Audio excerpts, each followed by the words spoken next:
So we're laying there, the three of us, in post-orgasmic bliss. The two guys I'm with were all sweaty and panting, and they look so satisfied.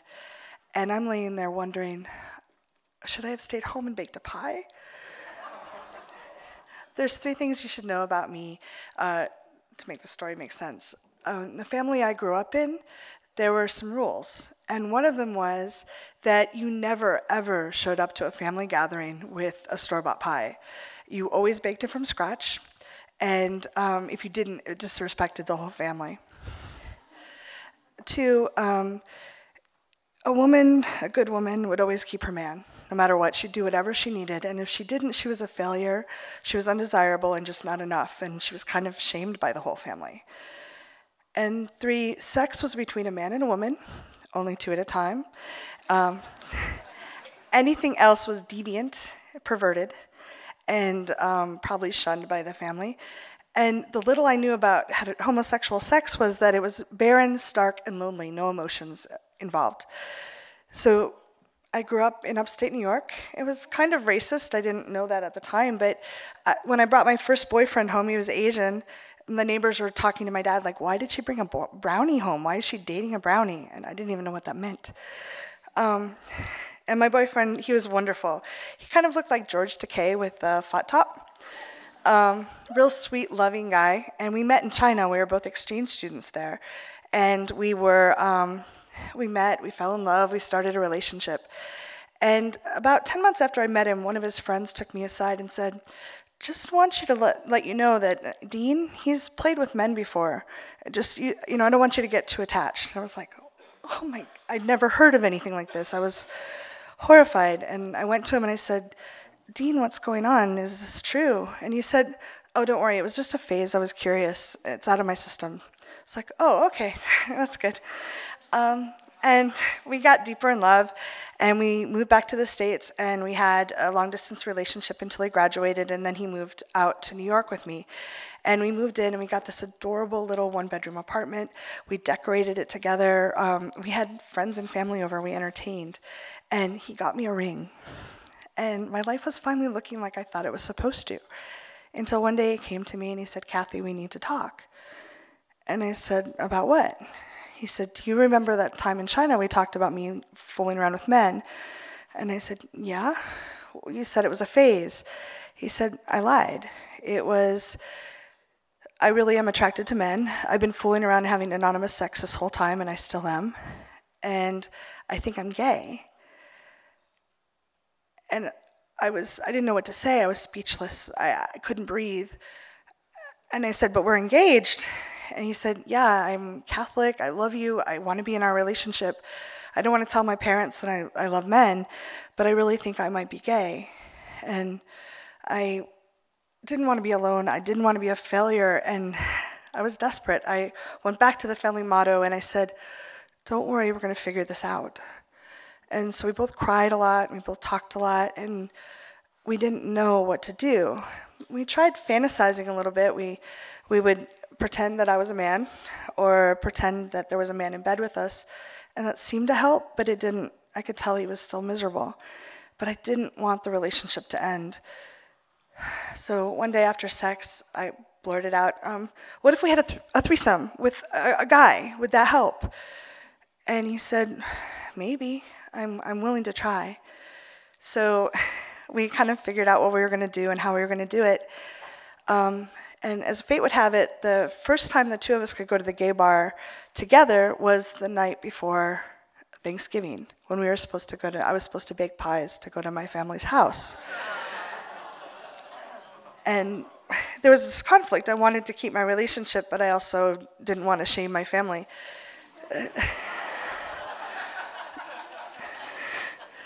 So, being inexperienced in the criminal arts of lying, I came up with this brilliant plan that if he would confess to dropping these imaginary home-baked pies so that we could go to the store and buy them, I would be willing to go with him and try to have a threesome. And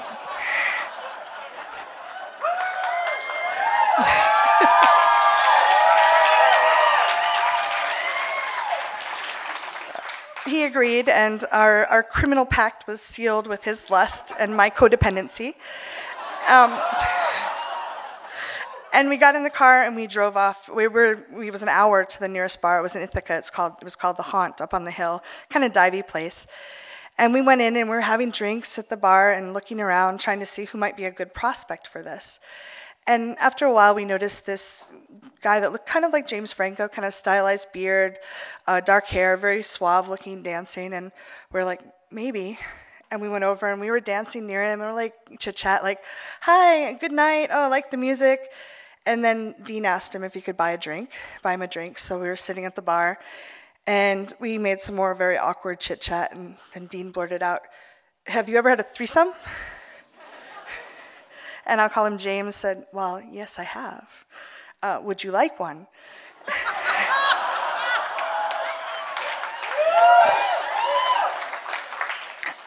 So we agreed, and he suggested we follow him home so we could leave in the morning. And we followed him down 20 minutes down the hill to downtown Ithaca, this really pretty two-story house. And he took us to this finished basement with white walls and very nice modern art and kind of a posh black leather sofa. He made us drinks, and Dean and I sat on the couch and pretended like we did this all the time. And James sat between us, and he was kind of stroking our hair and our arms and trying to, helping us relax. And then he leaned over and he kissed Dean. And I had never seen two men kiss before. I don't think I even knew they did kiss. I think in my mind, heterosexual sex didn't include any kissing or tenderness. And it blew my mind. And I also turned my body on to watch.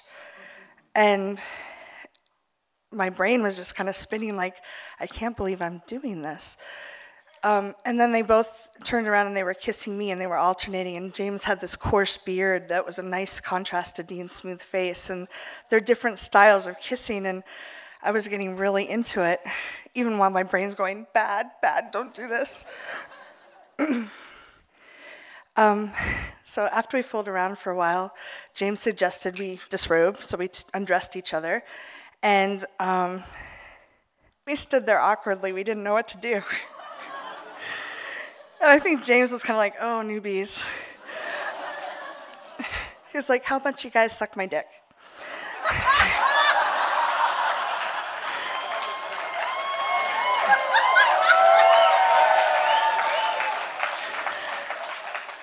And that kind of fit in my mindset of what a threesome was. So I was like, okay. And honestly, I'd always been really insecure about giving blowjobs because I had never had anyone to talk to about it. And I didn't, it just felt very strange. So I was kind of watching, and it was like, as an engineer, I'm like, oh, really? Oh, you can do that? Wow. So it was really fun, and it was really hot to get to touch Dean's lips around this guy's hot cock and get to experience and try things out. And then James was like, I think we should fuck now. And we stood up and we're like, okay. And he's like, okay. Cathy, you sit on the edge of the couch. Dean, you face her, and I'll get the lube. We're like, okay. And it started off kind of awkwardly, but then it got really hot, to have the different rhythms as Dean thrust into me and then James thrust into him, and then they kind of got in sync for a while, and it was all this powerful energy, and it was really dynamic. And I was also noticing that the energy between Dean and James was very different than anything I'd experienced with Dean. I'd always thought that we'd had a really good sex life. I thought it was pretty spicy in the narrow confines of what we thought was okay. But it wasn't anything like what they were experiencing. And this Dean was the first person that I'd ever slept with, the first person I ever loved. And I thought we were supposed to be together forever. And I was watching this and thinking, what's going on? Who am I? What am I doing here? And it still felt really good, so I was getting really turned on, and I came really hard on, and when I came, I clamped down on Dean's cock, and he came, and then a few strokes later, James came, and they kind of collapsed down on top of me. And it was this delicious warm weight of two bodies, and the breath and the heartbeats going really fast, and it was really nice.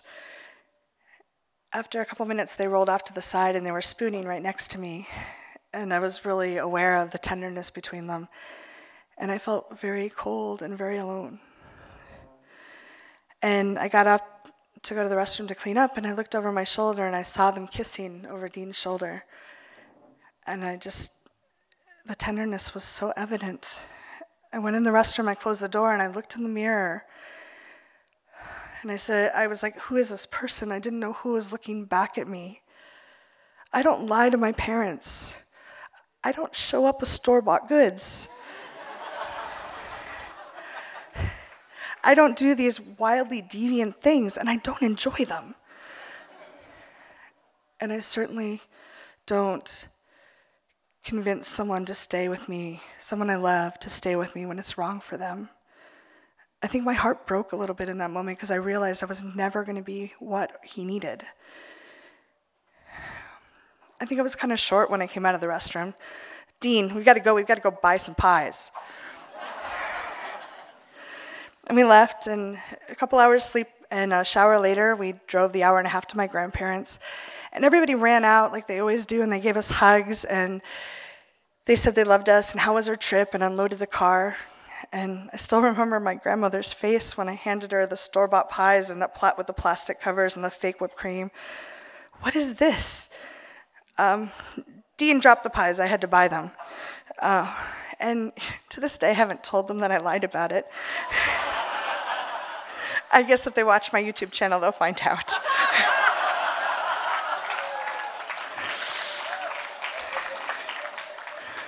A couple months later, Dean and I did break up. We decided that he should find a relationship that was right for him. And not long after that, I kissed a woman for the first time and broke down some more beliefs that I had. And I look back at that night, and I wonder, what if I had stayed home and baked that pie? I don't think I'd be poly or queer. I don't think I'd have a patent and a PhD. And I'm pretty sure I wouldn't be here with all of you amazing perverts.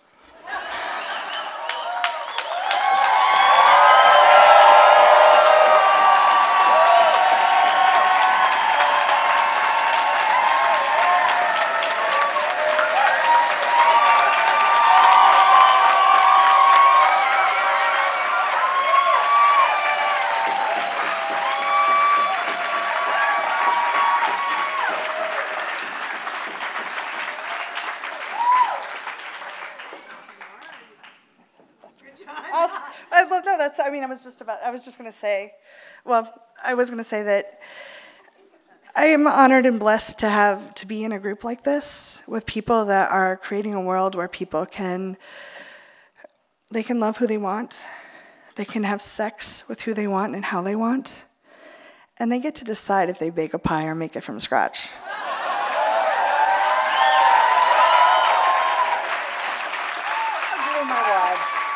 Why did I put you in the front? Why did I put you in the front? Cathy Bertulli!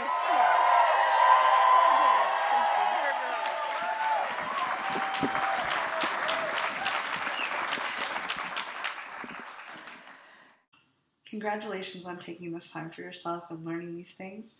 If you'd like to follow more of this, you can subscribe to my channel here. Social media is up here, and there's more videos of this type here. See you soon.